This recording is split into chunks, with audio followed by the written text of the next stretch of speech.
I'll take up one question. I'm not surprised, knowing some of the members of the panel, that Amol Padwad has thrown out some gauntlets, which I'll try to pick up on and challenge. I'm not sure that I agree. I agree ELT is an industry or is not an industry. I agree with what Amy said, that it is already an industry. So maybe the question is, should the industry of ELT be brought into our schools as part of the education system, or should it be outside of our schools as an industry? So, Amol, if I understood your argument correctly, and please correct me if I haven't, you've sort of posited that ELT is mainly for job skills, it's for getting future skills, and that schools are not concerned with job skills, they're concerned with education. Not primarily job skills, primarily education. So that we should probably therefore keep ELT outside of the schools. Okay, is that correct? Okay. Pushing that argument just a little bit further, does this then mean that we should not teach English literature in Indian schools as well? Yeah, thanks for pointing that out. And I was precisely pointing out at that confusion that we are living through. I'll give you an analogy. Vocational education. For example, if we want to train electricians or mechanics, it's a very skill-oriented and very specific kind of training that is appended to the regular general kind of education. And that you wouldn't start training someone as an electrician from class 1. So primary and secondary education is there for some other socializing, humanizing kind of purposes. And ELT is a very vocational kind of education. So learning literature, reading English literature, learning English for that purpose may very well be part of the general education, school education. The kind of ELT notion that we are talking about is a vocational idea. And I would recommend treating it at par with the polytechnics and ITIs and things like that. So if a school wants to go for that kind of ELT, that school will have a separate wing dealing with that in full vocational terms, while the general kind of education, which may include English literature or even just general English language, that will continue. And I was about to suggest to all of you and to all the entire panel a hypothetical scenario. Suppose Government of India issues a directive tomorrow and says that if you want to run an ELT related course, you don't open a school but you set up a company. And you will not be governed by the education boards, but you will be governed by the company rules and industrial regulations. How will you respond to that?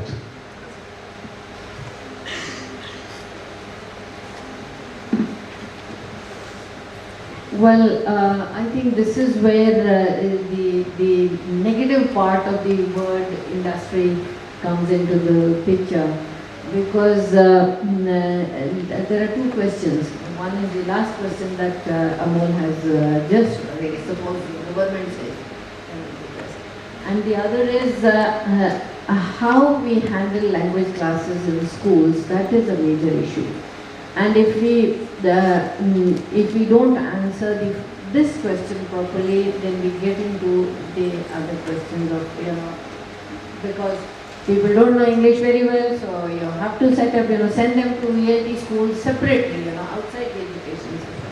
No, the education institutions cannot shrug off, say that this is not our responsibility.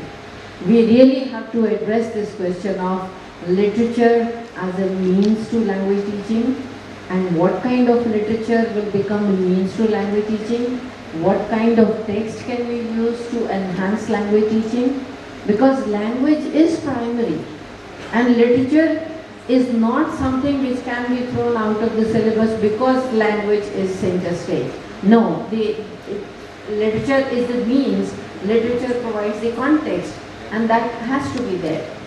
Because literature, probably what is coming to my mind, maybe it was there in Amol's mind at the back of his, what he was saying, Perhaps literature is taught as content or as a discipline which enhances the aesthetic sensibilities of the learner, and to develop the aesthetic sensibilities of the learners, you teach them literature. But that's not all. I mean, language does remain, a means to literature, and now we want literature to become a means to language. So that's why how we teach English in schools, in colleges, that's an important issue. It really cannot be put outside the domain of main education system and say, okay, now you run this as an industry. This is not the solution. And if the focus of this panel discussion was whether or not we are setting up an industry, ELT industry of that kind, then my question is that, what are we doing with the education system? We are not addressing the questions within our own education system. We have to be very careful about that. One more point which I would like to add is, as far as the growing needs of the people in professional fields, their needs of English are concerned. I think the idea of industry comes to my mind when I say that technology has to be made use of so that we produce enough good teaching materials, people have access to it, those who want, they can learn it, so that, that is an industry.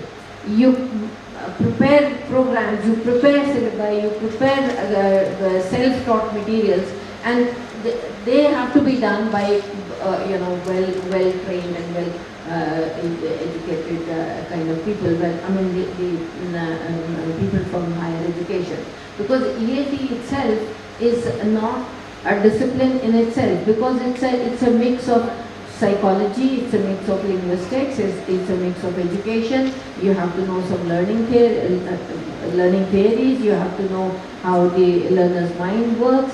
So it's a mix of various disciplines. It can't become a subject in itself.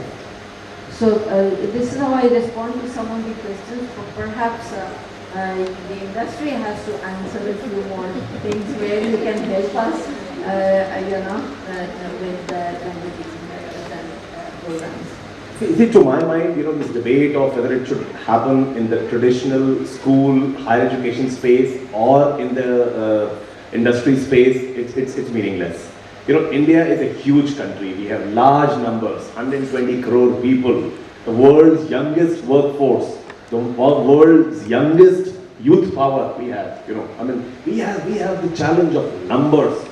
We have to have, both English has to coexist in both the worlds, in schools, higher education, as well as the kind of vocational, fervor that Amol talked about. It has to happen everywhere. But let's also realize and understand fully well the traditional space of teaching English in schools and colleges has brought us this far and not beyond.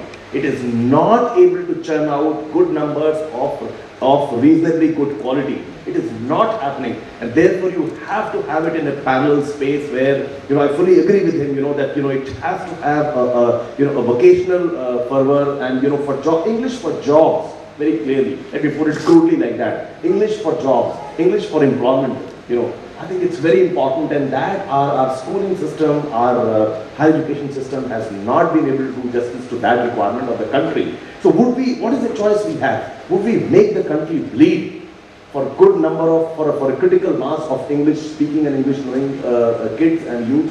We can't do that. We are a country where let the thousands of stars bloom all across. We need this and that. It is not a debate of this or that.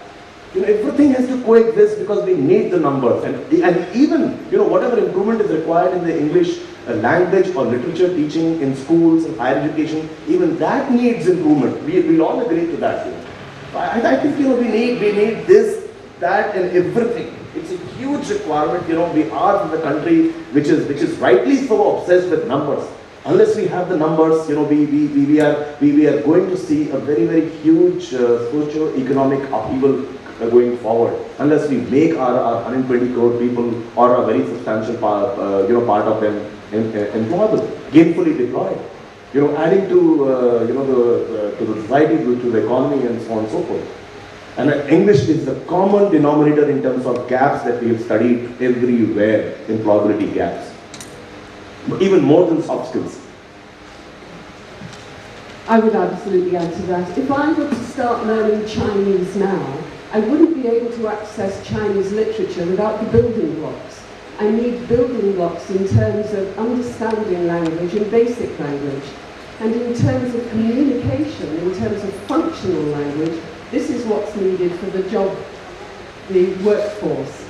And it's interesting, I think, as I go around colleges as well, you see there is still this huge divide between the haves and the have-nots.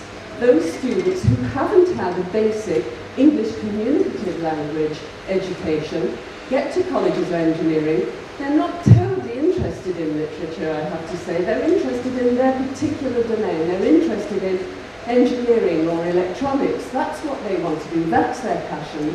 But if you don't have English, or if they don't have English, all this wonderful expertise that they have is locked inside their brains.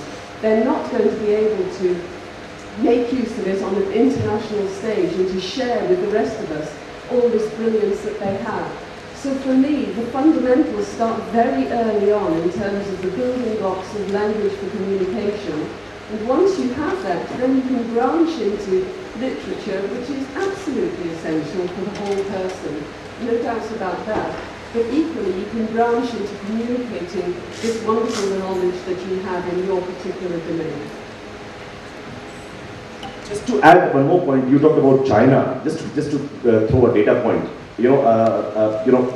My company TCS is a software major, and a lot of our engineers, when they go to China to work, their wives who know English well, they get paid more than the software programmers do, very, very clearly, because China as a country has attached so much of premium. They have incentivized English teaching to an extent that English teachers in certain cities are being paid more than software programmers. What my worry is, anything that China takes up with a lot of rigor and seriousness, they beat the rest of the world all over. And that's precisely what they're going to do for English. They've already started their journey. And we'll be left far behind. I can just continue the China theme. I do hope that China has not decided to introduce English from grade 1 in all the schools compulsory for every child. Or rather, they have devised specialized courses with specialist trained teachers at higher secondary or higher secondary level. I'm not sure either. I'm just hoping. I think that's very far for China. But for China, it was the interesting fact that I pointed out earlier was that all those Chinese people who came to us for English language courses, some of these were professionals in different fields, and they left their profession to run English language institutions. So that's an important fact. I mean, they know that this is an industry where they can earn money, and why not? See, Indo-China is a very, very favorite comparison, and passions will run high if we keep on discussing that. But within our own country, sometimes you get a feeling, we are creating 2 or more countries within one country. Look at the 4 southern states. The way they have embraced English, is that not, to my mind, the single largest reason for their success? Tamil Nadu, Karnataka, Andhra, and Kerala. Very, very clearly, they are leading in every socio-economic activity in the country. To my mind, the single biggest reason is that English education has been taken very seriously in those 4 southern states. I'd just like to add to that, actually, something that I've just been thinking as we have been discussing all of this. Obviously, we're here, we're talking about English language teaching, but I think it's very important to remember that it's not just about English. English is really important, but there are lots of other things that are just as important, like critical thinking skills, and if students don't have those, they are not going to be employable. And I think one of the things that the southern states are doing very well is it's not just about English. Their whole education system, they are putting in new systems, new methodologies for all of the subjects at primary level and going through. And it's not just for English. English is perhaps the biggest factor. Yeah. Not the only factor. yeah, but it's not the only one, and I think that's an important point to know. And yeah, I just think I think it's just really important to put it all into the wider context, and also to remember. I mean, Professor Bakshi, you were saying about starting in class 1, and I have some reservations about that, because I think there is a danger that we end up with students who come out of school who are not 100% proficient in any language, because they've been battling between 2 languages and trying to do their education in 2 and not becoming proficient in either. And so you end up with a student who, if they apply for the same job in Hindi, they still would not be able to get the job because they don't have the in a positive manner, I am telling now. Okay. Now, I would like to ask the panel members. You have spoken in a way that English language should be there. But I have seen that 2 persons spoke in a diplomatic manner, saying that one speaker, not in the panel here, he said English should be started from class 1. And it was seconded diplomatically. Again, they have put English should start from lower grade. But clearly, you are in a position, decision making. How far you have influenced the governments? I'm not making central governments, state governments, because regional variation is there. There are protests. I'm from Karnataka. There is a serious problem. If I tell you openly, for Mr. Jayant, what you have spoken today here, if you come and speak in Karnataka, you will have more jeers than cheers. It's not possible. It's a lobby. It's a political lobby. Politicians, they want vote bank. Now, I would like to know from you. You are in a decision making. I'm a strong supporter of English language because I cannot teach in the class these days. I cannot address the engineering students because they cannot respond to me. And they say, oh, this is a bad teacher. We don't want him. Because I speak in English. I want my students to learn English.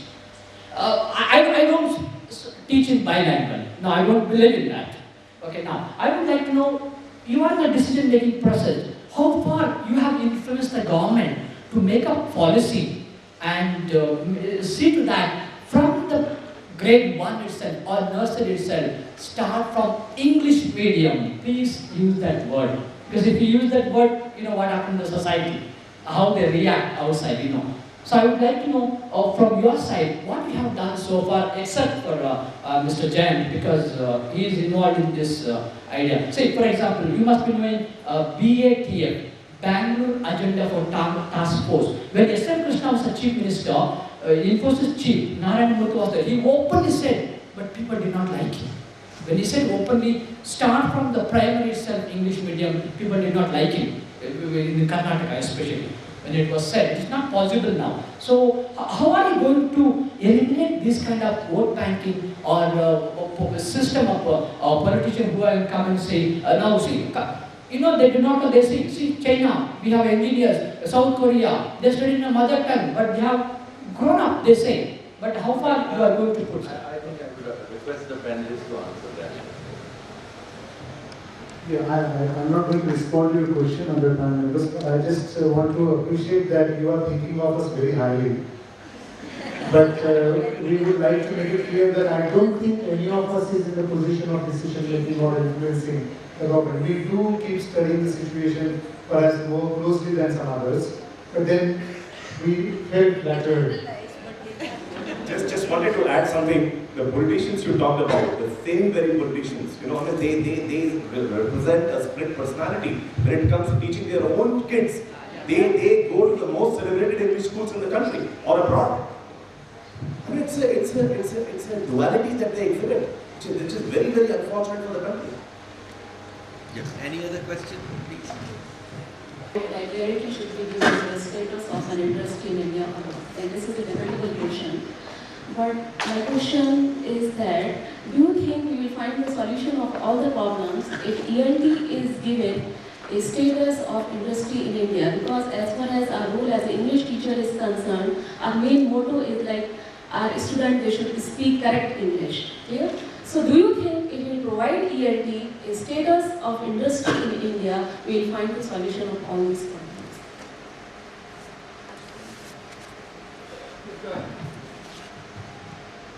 I think it's going to be a very, very long journey. I think the most important thing for me is helping, encouraging teachers to be greater facilitators of learning rather than teaching. So new methodological approaches to teaching will possibly help. So it's fundamentally starting with teachers and encouraging and helping teachers.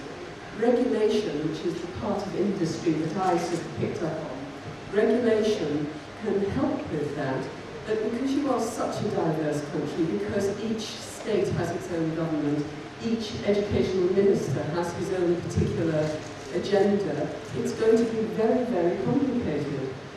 I think that for educationists, the best thing you can do is to do the best you possibly can and to encourage other people to do that as well. And there are ways of doing that.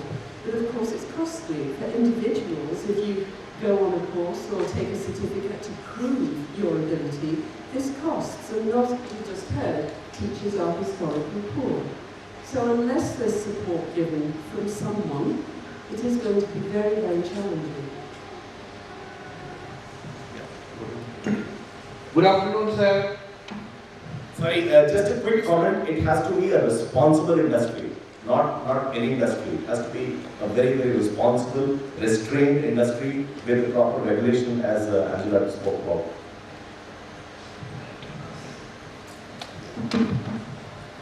I guess I'd like to add one more thing. Working with teachers here throughout India, I find that one of the biggest roadblocks, even if they have a chance for professional development, is assessment is very much writing based. And I just find that itself as such a driver for teaching and the whole teaching and learning process that until that can really change and develop, that's going to be a big block. Because teachers have pressure from administrators, of course, to encourage their students to do well on the exams, but really until there's holistic assessment of writing and at least writing and speaking skills in addition to reading and listening.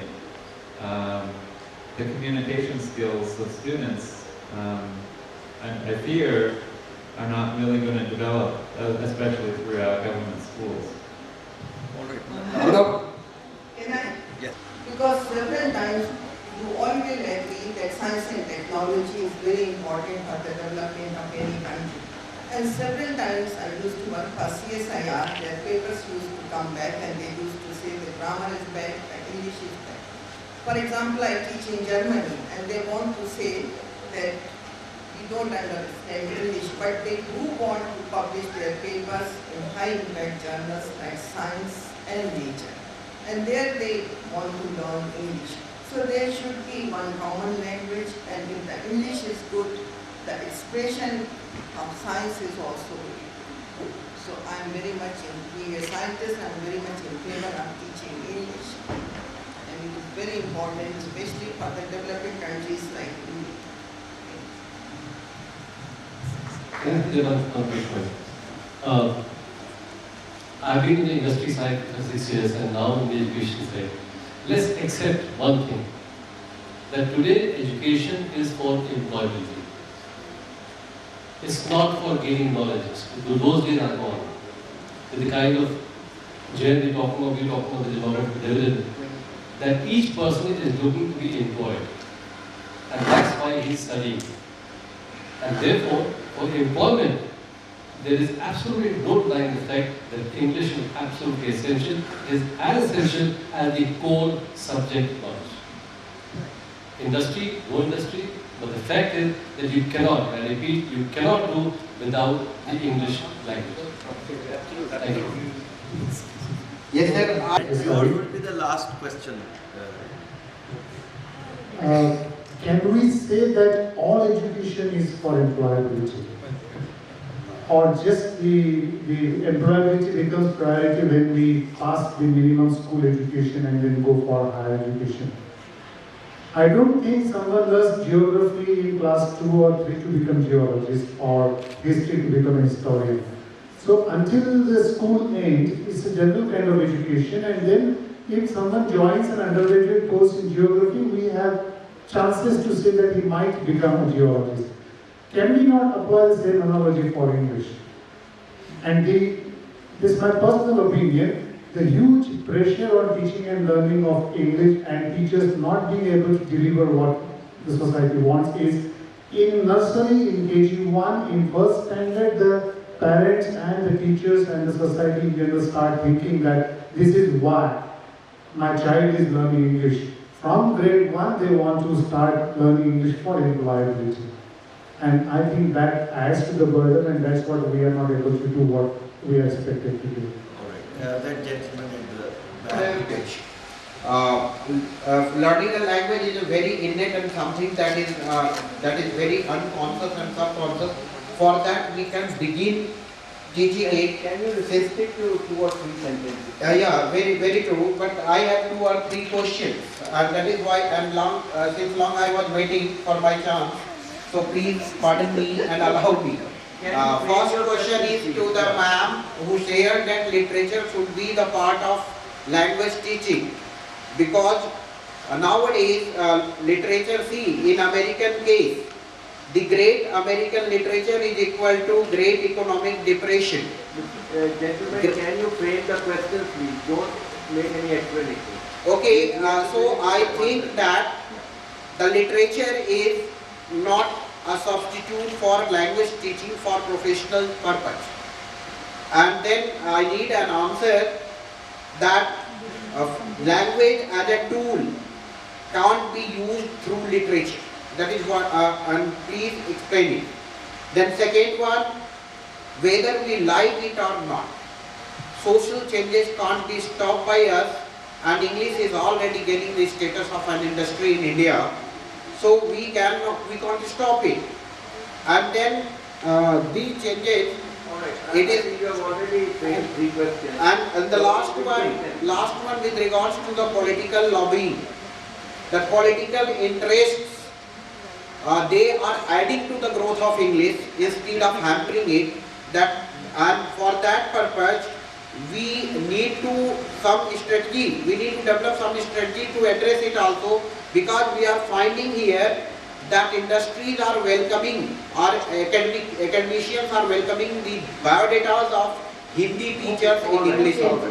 Can I respond to the first question, literature and language teaching? I think we are mixing issues when we talk about knowledge and employability, when we talk about literature and language, when we talk about school education. I think at school level we really have to think of education. Employability and professional English and business English, all of this comes at the graduate level or maybe later. But at the school level, if your language education is well planned, well considered, no discipline on earth can be difficult for a child. If language education has suffered a setback in our country, not only in our country, I think globally, because language education has taken a back seat in the last 3-4 decades. Not just English, I'm saying language education. It could be Hindi or English or any other language. That is why it is implemented from let me respond to what has just been said. In schools, if we take responsibility that in addition to, we can start with bilingual education right from primary classes. There is no harm, it doesn't interfere with mother tongue education. If we introduce English as another subject from class 1, as a linguist, I feel it really doesn't harm the interest of the children. Indian children in any case are multilinguals, so we should have bilingual education. Language education is very much part of the school responsibility and part of the education system. Later on, when you talk about professional education, then the questions are different. So we should kind of keep, these two things separate. Okay, I think now we will stop it. You can discuss it during the lunch time, with the meeting. I'll just sum up. Manju, can we? I'll just take 2 or 3 minutes to sum up, what was discussed here, and I find that certain other points thing is that before independence, there were very good schools in the hills, and children they got good English education. I personally feel they learned English, they acquired English in spite of the English. Just for 24 hours, they were teaching English. The patrons were the matrons were Anglo-Indian and so and so forth. You know, this is number one. Two, as Mr. Jayant Krishna mentioned, that we need a workforce of 500 million at different levels of competence. That itself speaks for the fact that we should have English right from the beginning. I very strongly feel that. And I totally agree with Ms. Millar. There is no distinction between literature and language. I mean, even artificial created thing. Whether English language is an industry, well, we have to take examples. Look at 1974, paper language teaching. Now, I'm not going to speak for or against communicative language teaching, but when communicative language teaching was started, India was nowhere in the picture. I spoke to British teachers also. I said, did you have India in mind? They had the Middle East, because when the sheikhs wanted to visit, Britain or America, they wanted to buy their ticket. They wanted to have a pint of beer. They would be taught through communicative language teaching. I think it is time that we started, apart from spreading English language teaching, and I don't agree with Dr. Prof that it should be left to coaching centers. I think the government has to intervene. It has to be the state that has to do, this kind of teaching to the children at the school level. We can't leave it to small coaching centers, to give training in English. We will end up with nothing. The other thing is, it is time that we start exporting English to the other along, as USA and UK. Amy has already mentioned, the dictionaries are there, the publishers are there. In fact, if I am not mistaken, ELT is the second or third largest industry in UK. Let's not run away from that fact. I mean, their total turnover is much higher than the BBC doesn't earn that much of money as they earn money through ELT. As the gentleman said, you look at the website of British Council. Well, that's not the point. They are earning money, they are earning money. Because in India we don't have that much of competence to teach English. That's why people are going to British Council. Now, I would end up with this thing, that one of the things that our earlier Vice Chancellor, Professor Talgiri, he gave way back in '98 an interview to the government, and he mentioned this point, that we should export English to the other countries, wherever they are required. And Kachru wrote a very positive review of that particular interview, that it is high time that India should start exporting English to other countries. Then in a small way, our university has done it. SAARC countries, we have established centers, we only send 2 teachers to train the trainer. And we have already established the center in Sri Lanka. We are in the process of, and we are getting people, bureaucrats, diplomats, all kinds of people from those countries which cannot pay a huge amount of money for training in the US and UK, from Georgia, from Mongolia and all that, Afghanistan, and they pay only $700, we are charging $700. And they are coming in boats to Hyderabad for training in English. And lastly, I must mention this particular fact. I was appointed the first director of Yemen and Oman campuses. And we would have opened the campus in Oman. The Indian ambassador to Oman was not only proactively spoke to the Omani government, but for the Arab Spring. We have to not only close, we have to always talk. So this is the situation. I has the potential. We have not exploited that particular potential. And we are in nowhere, I'm not saying that we are trying to compete with the US or UK. We have adopted this language. You see, it would be, this is our culture. Let's accept it, Sanskrit was never the language of everyone. Persian was never, the code language has never been the language of common people. But what we need to do, and I said in the morning in my keynote speech, that we have created a class of linguistical disadvantage. This is worse than social disadvantage. You give English language, let a person come and speak, and Mr. Sai said more or less the same thing. Jobs will come, people will feel, that they are equal to each other. So therefore, I think the spread of English language in this country in the coming years, I see a very good and strong future. Thank you very much.